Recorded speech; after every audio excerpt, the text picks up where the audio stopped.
Narito na ang mga pinakamalalaking balita sa One North Central Luzon ngayong Martes. Lalaki, ninakawang wallet ng nurse sa loob ng isang ospital. Sa Larin, hinahanap na. Grass fire sumiklab sa Talahiban sa magkakahiwalay na lugar sa Lawag City. Piso na taas pasay sa traditional jeep at 2 piso sa modern jeep, aprobado na ng LTFRB. At Mapalis River, binabalik-balikan dahil sa malamig at malinaw na tubig at magandang tanawin sa lugar. Ito ang GMA Regional TV, One North Central Luzon. Magandang hapon, ako si Chris Zuniga. Mga kapuso, aprobado na ng LTFRB ang piso na taas pasahe sa traditional jeep at 2 piso naman sa modern jeep. Yan ang balitang tinutukan live ni Jasmine Gabriel Galban. Jasmine? Chris, bagamat aprobado na ang provisional fare increase na ipatutupad simula sa araw ng Huwebes, ay tila nakukulangan pang transport sector sa piso na taas pasahe. Simula sa Huwebes, ipatutupad na ang taas pasahe o ang provisional fare increase sa mga pampublikong sasakyan. Tugon ito ng gobyerno sa patuloy na pagtaas sa presyo ng produktong petrolyo. Piso ang dagdag pasahe sa traditional jeepney, habang 2 piso naman sa modern jeepney. Ibig sabihin, 14 pesos na ang magiging minimum fare sa traditional jeepney, habang 17 pesos naman sa modern jeepney sa unang 4 na kilometro. Madaragdagan ito ng 20 sentimo sa mga susunod pang bawat kilometro. Ang provisional fare increase hindi kinatuwa ng ilang driver at operator sa Pangasinan. Yung piso na yan, ano ba yung piso? Useless yung piso eh. Ewan ko lang yung piso na yan. Kulang talaga. Tingnan mo yung round trip ko. Oo, ito. 250. Kasunod ng panibagong mega oil price hike, naglalaro na sa mahigit 100 piso ang kada litro ng diesel na ginagamit ng mga jeep. Wala na raw kikitain ang mga jeepney driver na kumikita sa pamamagitan ng boundary. Kaya ang ilan, pansamantala na raw na tumigil sa pamamasada, base na rin sa monitoring ng One Pangasinan Transport Federation. Sa lukuyan pa lang kami nagpo-monitor, wala pa. Pero may nag-report na sa akin na talagang may mga uminto. Oh, nagbumibiyahe na yung, pero yung iba, hindi na bumibiyahe. Hindi na, ayaw na. Yun nga, wala rin kikitain. Bukod sa jeep, tataas din ang pamasahe sa mga bus sa mga susunod na araw. Tataas sa 15 pesos ang minimum fare sa ordinary bus, habang 18 pesos naman sa air-conditioned bus. Chris, sa monitoring ng transport sector sa probinsya ng Pangasinan, nasa at least 5% ng mga traditional jeepney ang hindi na bumiyahe matapos ngayong patuloy na pagtaas sa presyo ng produktong petrolyo. Pero sa kabila ng bilang na yan, ay sapat pa naman daw yung bilang ng mga jeep na bumabiyahe. Meron pa namang nasasakyan ang mga pasahero araw-araw. Samantala, patuloy naman na pinag-aaralan ng iba't ibang transport sector sa probinsya ng Pangasinan ang implementasyon ng double coding ng sa ganun ay kumita pa rin kahit papaano ang mga jeepney driver na bumabiyahe araw-araw. Chris? Maraming salamat, Jasmine Gabriel Galban. Apektado na rin ang kita ng ilang bus company sa Lawag City kasunod ng pagmahal ng presyo ng mga produktong petrolyo. Dahil kumonti ang pasahero, nagbawas sila ng biyahe papunta sa Maynila at Baguio sa day trip. Kung dati 8 trip ang biyahe, ngayon ay 3 biyahe na lang. Pero sa night trip, walang pinagbago ang kanilang schedule. Kung dati punuan ng mga pasahero, ngayon daw ay halos kalahating porsyento na lamang ang sumasakay. Lusot naman na sa Kamara ang panukalang bigyan ng pansamantalang emergency powers ang Pangulo na suspendihin o bawasan ang fuel excise tax. Layo nitong maibsan ang epekto ng mega oil price hike bunsod ng gulo sa Middle East. 248 ang pumabor, 3 ang tumutol at walang nag-abstain sa House Bill 8418. Sa ilalim niyan, pwede lang gamitin ang emergency powers kapag isang buwan nang lumampas sa $80 ang kada bariles ng krudo sa world market. Hanggang 6 na buwan lang, pwedeng gamitin ang emergency powers. Naitransmit na sa Senado ang House Bill 8418 at nakasalang na sa plenaryo ang panukalang emergency powers. Sabi ni Senate President Tito Soto, pinag-aaralan na kung i-adapt ng Senado ang bersyon ng kamera para hindi na magkaroon ng Bicameral Conference Committee. Kailangan parehong aprobado sa Senado at Kamara ang panukalang bigyan ng emergency powers ang Pangulo bago ito maging ganap na batas. Panic buying, hindi pa rin inirekomenda ng ilang eksperto at mga opisyal ng gobyerno. Ang detalye sa report ni CJ Turida. Bago pa ang sunod-sunod na linggong pagtaas sa presyo ng produktong petrolyo na dulot ng gyera sa pagitan ng US, Israel at Iran, pinaalalahanan na ng Malacanang ang publiko na hindi dapat mag-panic buying. Malinaw rin ang mensahe ni Pangulong Ferdinand Marcos Jr. na ang paghahanda ay nararapat at napapanahon sa anumang sitwasyon, lalo pa't patuloy ang kaguluhan sa Middle East. Ang panawagan ng Pangulo, inayunan ng isang ekonomista at ilang opisyal ng lokal na gobyerno. Ayon sa isang ekonomista, kung tuloy-tuloy sana ang produksyon o walang problema sa supply, okay lang ang panic buying. Yun nga lang, kung hindi stable ang produksyon o presyo, ang panic buying lalong magpapataas sa presyo ng bilihin. Kasi yung mga mamimili, bibili ng sobra sa kanilang pangangailangan. Ang long-term effect niyan, yung stability ng production natin at saka prices natin talagang mag-fluctuate yan up and down, up and down. Hindi advisable ang panic buying, lalo pag hindi natin sigurado ng production and supply ay continuous or consistent na enough. Ganito rin ang pananaw ng alkalde ng Dagupan. Sa ngayon naman, stable naman ang supply. So if you do the panic buying, doon tayo maubusan. Sa supermarket na ito, wala pa naman daw paggalaw sa presyo ng mga bilihin kahit sumipa pa lalo ang presyo ng produktong petrolyo simula ngayong araw. Pero posible raw na may maramdamang paggalaw sa presyo sa mga susunod na linggo. Wala rin daw silang napapansin ng mga customer na bultuhan na kung bumili ng kanilang mga paninda. Wala pa naman, pero sa iba, bumibili pa rin pa isa-isa, bigas, gano'n, dalawa. Siguro para sa protection din nila, just in case tumaas. CJ Torida, One North, Central Luzon. Hulikam ang pagnanakaw ng isang lalaki sa loob ng isang ospital sa Malolos, Bulacan. Sa video, kita na nagmamanman ang lalaking yan na nakasuot ng itim na sombrero, shorts at berdeng sando sa loob ng ospital. Maya-maya, pumunta na siya sa counter at may kinuha. Inilagay niya yan sa kanyang bulsa at saka lumabas. Sa iba pang kuha ng CCTV, kita ang salarin na sakay ng bike paalis. Ayon sa kagawad ng barangay Matimbo, wallet ng isang nurse sa ospital ang natangay ng salarin. Nasa laboratory daw ang nurse nang mangyari ang pagnanakaw. Natunto naman ang wallet ng biktima pero wala na ang pera at na-withdraw na ang laman ng ATM card. Inaalam pa ng mga otoridad kung paano naka-withdraw ang salarin. Hinahanap na rin siya sa tulong ng mga kuha ng CCTV footage.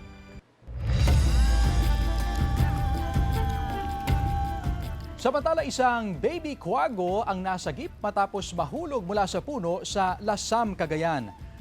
Ayon sa nakapulot na si Riza Unipa, nakarinig umano siya ng sunod-sunod na kalampag ng yero malapit sa kanilang pintuan. Nang tingnan niya, nakita niya ang baby kwago. Kinuha niya ito at pansamantalang inilagay sa kulungan para sa kaligtasan. Agad din itong iniulat sa wildlife volunteer bago ito itinurn over sa Community Environment and Natural Resources Office o CENRO.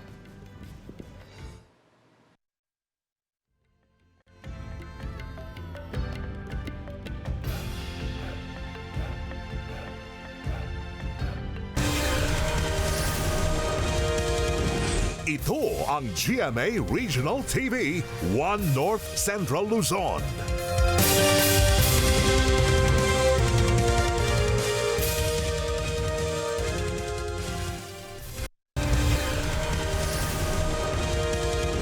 Ito ang GMA Regional TV, One North Central Luzon.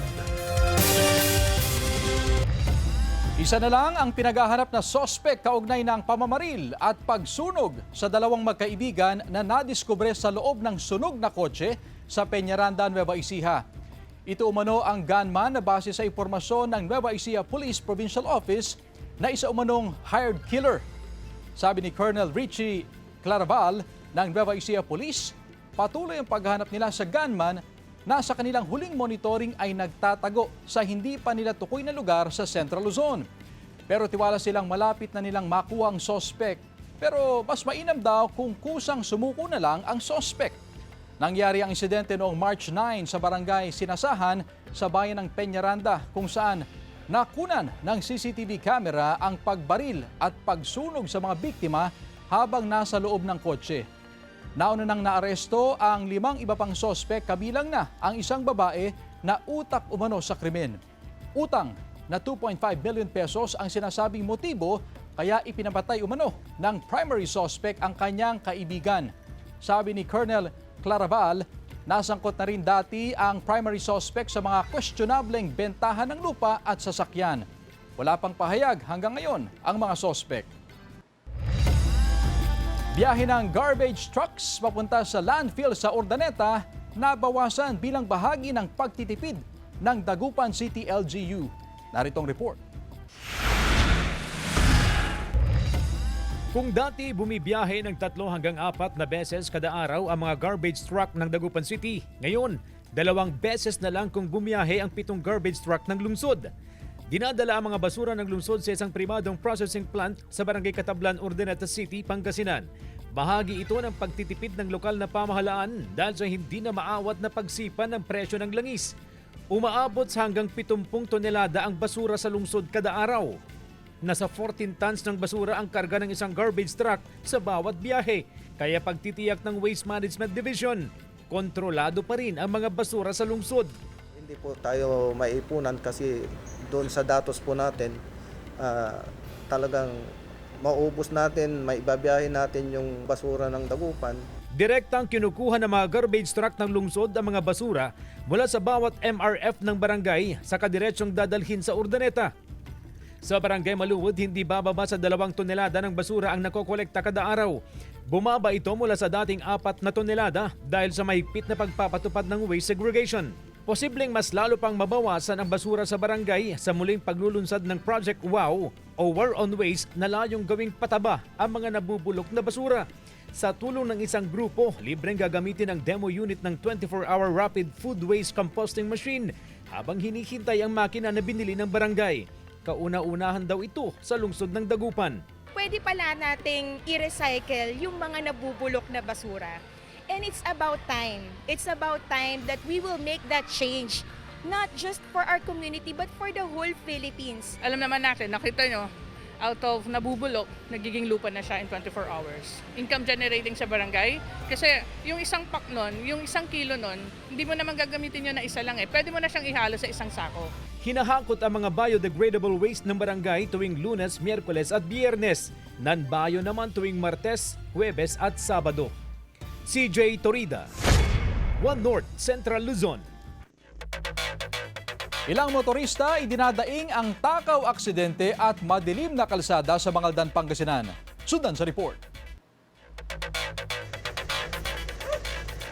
Ilang aksidente na raw ang naitala sa Farm to Market Road sa bahagi ng Zone 6 at Zone 7 sa Barangay Gilig, Mangaldan, Pangasinan. Ang itinuturong dahilan ng mga residente at mga motorista ay ang kawalan ng street light sa lugar. Nasira umano ng mga solar light sa lugar dahil sa mga nagdaang bagyo. Kaya ngayon, masyado nang madilim at peligroso sa mga motorista. Mahirap po talaga kasi yan Farm to Market Road, tsaka may mga dyan, nag-i-standby ng mga tao dyan. Madilim kasi walang solar. Maraming na-aksidente pag wala yan Batid na ng Barangay Council ang hinaing ng mga motorista, kaya agad sila naglaan ng pondo para sa installation ng mga bagong solar light. Sabi ng constituents namin dyan sa barangay namin, hiling nila yung ilaw. Kaya nilagyan lahat ng ilaw yung madilim lahat. 26 na solar ang nilagay na solar doon. Halos 30 solar lights ang itinayo sa Farm to Market Road. Aminado ang mga opisyal ng barangay na hindi agad nalagyan ng ilaw ang lugar dahil kinakailangan pang dumaan sa proseso ang paglalaan ng budget para sa proyekto. Bukod sa Farm to Market Road sa Zone 6 at Zone 7, ay plano pang magdagdag ng solar light sa iba pang lugar sa barangay. Kasama si Daryl Peralta, Jasmine Gabriel Galban, One North Central Luzon. Narito na ang Ratsyada Balita. Mas pinaigting ng DTI Zambales ang pagbabantay sa presyo at supply ng mga pangunahing bilihin. Bumisita ang mga inspection team sa ilang grocery stores at supermarket sa Olongapo City upang suriin ang presyo at matiyak na maayos na naipapatupad ang mga regulasyon. Layon nito na tiyakin na sumusunod ng store owners sa itinakdang suggested retail prices. Sa kabila naman ng pangamba dulot ng nagpapatuloy na gulo sa Middle East, kinumpirma ng otoridad na nananatiling sapat ang supply ng basic commodities. Wala ring naitilang kaso ng hoarding o panic buying.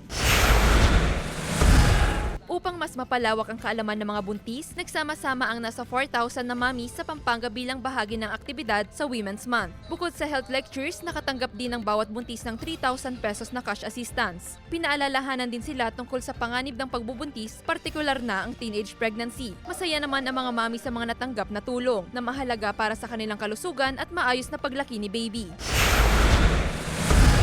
Naging makabuluhan ang isinagawang Senior High School Summit and Fair Career Expo 2026 sa San Carlos City, Pangasinan. Ipinakita ng mga grade 12 student ang mga produktong gawa nila, tulad na lang ng portable ECG machine, nakasize lang na mobile phone, at very handy kaya pwedeng dalihin kahit saan. Layunin ng expo na mahasa ang intellectual capacity ng mga mag-aaral para makapaghanda sa hamon na kahaharapin pagpasok nila sa kolehiyo. Joel Fernandez, One North Central Luzon.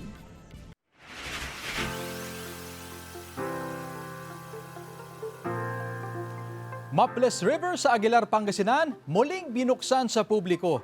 Ating pasyalan sa report. Muling binuksan sa publiko ang Maples River sa Aguilar, Pangasinan. Sumailalim sa beautification ng lugar at ngayon, meron ng maayos na shed ang lugar. Matatandaan, isinara ang Maples River noong unang quarter ng 2024 matapos may maitalang insidente ng pagkalunod. Yung banda ron, marami pa kaming paliguan dito na mas malalim compare dito. Ngayon, pinagbabawalan namin sila dahil mayroon nang nangyaring aksidente. Kung balak mamasyal sa Maples River, merong environmental fee na nagkakahalaga ng 50 pesos. Libre ang mga batang edad 7 pababa. 500 pesos naman ang renta sa mga shed. Ngunit kung kapos sa budget, may mga puno naman na masisilungan. Yung sinisingil po namin, hindi naman pupunta sa amin, kundi mapupunta sa local government. At ito po ay gagamitin namin sa beautification. Tapos, bukod sa beautification, ito po yung sinasabi na gagawa kami ng program na maganda dito. Mamamangha ka talaga sa ganda ng tanawin at malinaw na tubig na tiyak perfect sa mga nais maligo sa ilog. It's really nice po. I'm having really fun. It's really good and it's really cold out here. Tapos po, napakalinaw niya talaga. And it's my first time here, so definitely visit. There's a lot of people and really, really nice. May mga nakatalagang lifeguard sa lugar araw-araw upang matiyak ang kaligtasan ng mga bibisita. Mahigpit ding ipinagbabawal ang pagdadala o pag-inom ng alak sa lugar. Bukas ang Maples River sa publiko mula alas 6 ng umaga hanggang alas 6 ng gabi. Kasama si Ron Alistair Taniedo, Jasmine Gabriel Galban, One North Central Luzon. Ito ang GMA Regional TV, One North Central Luzon.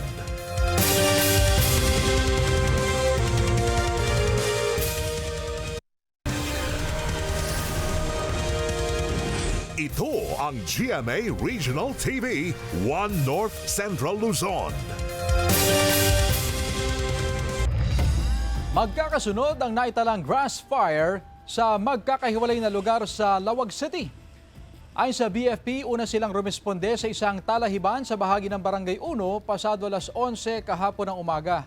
Tanghali naman, sumunod na sumiklab ang apoy sa talahiban sa Barangay 17 kung saan mabilis na kumalat ang apoy hanggang sa kalapit na barangay. Pasado alauna, naparesponde ulit ang mga bumbero sa bahagi ng Barangay 29 kung saan umabot na pala doon ang grass fire. Napansin ng BFP na magkakaibang lugar ang pinagbulan ng sunog na tila sinadya ang sunog dahil may mga nakita pang basura sa lugar. Patuloy ang investigasyon ng BFP sa nangyaring grass fire.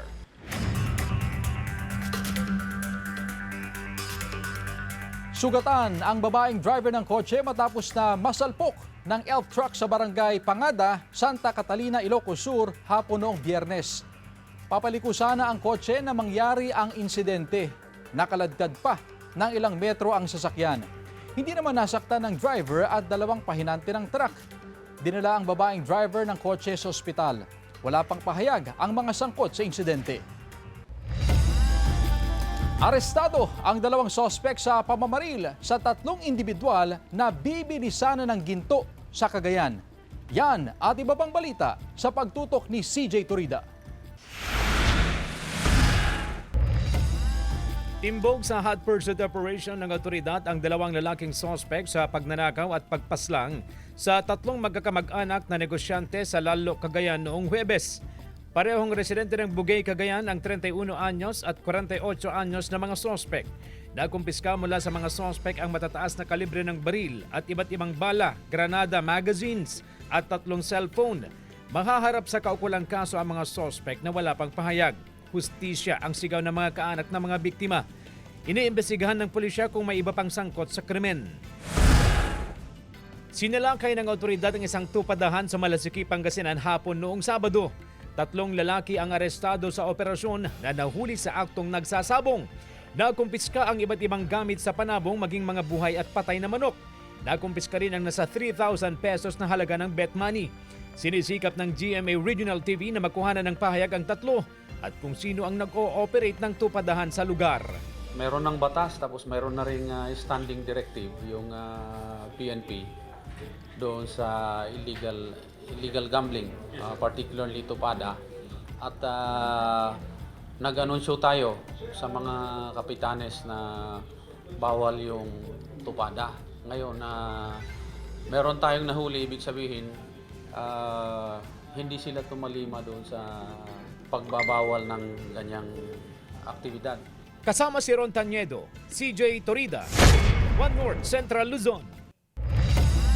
Overcharging sa mga tricycle driver, babantayan ng poso sa Calasiao, Pangasinan. Narito ang report. Mula sa junction papunta sa Senior Divino Tesoro Shrine sa town proper ng Calasiao, 120 pesos ang siningil na pasahe sa mag-anak na ito mula sa Tayug, Pangasinan. Lumalabas na 30 pesos kada isa ang singil sa pasahe ng sinakyang tricycle. Mataas daw kung tutuusin ang singil sa kanila, pero dahil dayo lang sila at hindi alam ang umiiral na fare matrix sa bayan, ibinigay nilang hininging pasahe ng tricycle driver. Nahihirapan nga din po kami. 30 daw isa. Ayon sa Public Order and Safety Office, nananatili sa 20 pesos ang minimum fare sa tricycle sa kabila ng pagtaas sa presyo ng produktong petrolyo. Maliban na lang kung maglabas ng abiso ang lokal na pamahalaan kaugnay sa temporary fare increase. Babantayan daw ng poso ang posibleng pananamantala sa pasahe ng mga tricycle driver. Babantayan po namin yung mga tricycle po, madam. At kung may magre-reklamo, yun, tandaan nila lang yung body number at saka plaka, saka mag-report sa amin para tignan namin sa paradahan po, ma'am. Hihilingin daw ng iba't ibang toda sa Calasiao ang 10 pisong dagdag pasahe sa tricycle. Hindi na daw kasi makatarungan ng 20 pesos na pasahe sa napakataas na presyo ng langis. 20 yung minimum dating. Ngayon gagawin na naming 30 kasi mahal na eh. Tingnan nyo naman ang presyo ng gasolina ngayon, ma'am. Mahal. Oo. Oo, logi kami, ma'am, pag 20 lang. Umaasa ang mga tricycle driver na mabigyan ng pansin ng kanilang hinaing. Kung mananatili raw sa 20 pesos ang pasahe, posibleng wala ng babiyahing tricycle sa mga susunod na araw. Sinisikap ng GMA Regional TV na makuha na ng pahayag ang lokal na pamahalaan hinggil sa hinaing ng mga toda sa bayan. Kasama si Daryl Peralta, Jasmine Gabriel Galban, One North Central Luzon.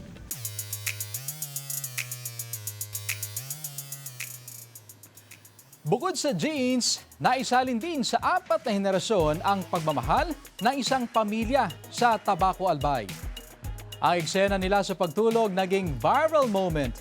Very touching at wholesome kasi ang nakunan. Ayan, patulog na sana pero nilalamig ang 93-year-old na si Lola Luisa. To the rescue naman with kumot, warmth at love ang kanyang 2-year-old na apo sa tuhod na si Shia. Sinuklian niya ni Lola ng mga tapik at yakap. Happy si Mami Shika sa kanyang nasaksihan bilang apo na pinalaki rin noon ng kanyang Lola Luisa. Ang netizens nakarelate sa moments na by well wishes sa kanilang sariling mga grandma. Ang video ng maglolang Luisa, halos 600,000 na ang views.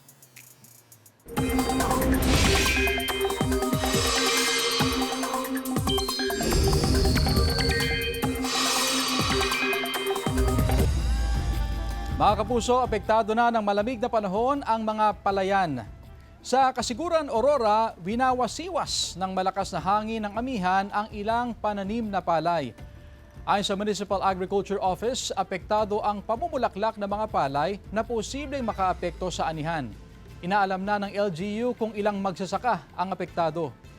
Ngayong Martes, patuloy na nakakaapekto sa Aurora at iba pang bahagi ng Luzon ang amihan. Naitala ang 9.8 degrees Celsius na minimum temperature sa La Trinidad, Benguet. 12.4 degrees Celsius naman sa Baguio City, habang 15.6 degrees Celsius sa Basco, Batanes. Bukod sa malamig na temperatura, posible ring magbuhos ng may hinang ulan ang amihan. 52 anyos na Pangasinense, gumagawa ng mga life-size statue ni Jesus at mga santo. Silipin sa report.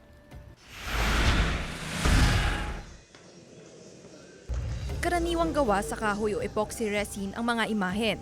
Pero si June Reyofero mula Santa Barbara, Pangasinan, lumilikha ng mga statuang gawa sa semento. Life-size na imahen ng karaniwang obra ni June na makikita sa iba't ibang simbahan sa bansa. Hindi nakapagtapos si June sa kursong architecture at walang formal training sa sculpture. Pero isang biyaya umano na magkaroon ng talentong makagawa ng mga religious artwork. Iniisip ko noon na paano ako nakapunta ganito. Siguro sa tulong ni Lord siguro na dito ka, sabi niya siguro. Ilan sa mga ipinagmamalaki niyang obra ay ang mga 3D wall art at ang 50 feet tall na imahe ni Hesukristo na matatagpuan sa Mount Zion sa Bugalyon, Pangasinan na madalas puntahan ng mga deboto tuwing Semana Santa. Siyempre, trabaho mo yan gawa mo dinadayo ng mga tao. Maging ang mga kasamahan niya sa paggawa ng mga obra ay nabiyayaan din ng talento. Kumbaga, maski walang-wala ka mamaya, may darating na na biyaya galing sa Panginoon. Para kay June, hindi umano lahat ng likha niyang obra ay para kumita. Para sa kanya, ipinahiram sa kanya ng Diyos ang talento upang maging instrumento sa paglikha ng mga imahen. Isa rin itong paalala sa mga sakripisyo ni Hesukristo para mailigtas mula sa kasalanan ang sanlibutan. Pag ginagawa mo ganyan, sinasama mo ng dasal na sana ganito magawa ko matapos ko maganda. Ganun. May kasama yung dasal. Kasama si Ron Taniedo, Joel Fernandez, One North Central Luzon.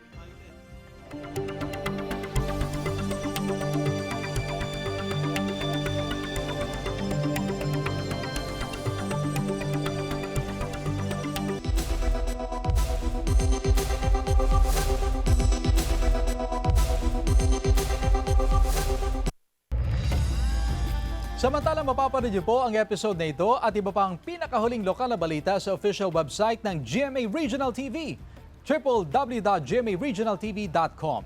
Pwede rin kayo bumisita sa aming official YouTube channel, GMA Regional TV, at i-click ang subscribe button para sa pinakamaiinit na balita mula sa mga rehiyon. Nais din naming pasalamatan ang mga kapuso sa Hilaga at Gitnang Luzon, maging ang mga kapuso natin abroad. Dahil sa GMA Regional TV, Local News Matters. At yan ang mga pinakamalaki at pinakahuling balita sa Hilaga at Gitnang Luzon. Maraming salamat sa pagsama sa amin pati na ang mga kapuso sa ibang bansa na tumutok sa mga balita sa rehiyon. Ako po si Chris Zuniga. Kami, ang GMA Regional TV, One North Central Luzon. Buong puwersa para sa mas malaking misyon at mas malawak na paglilingkod sa bayan.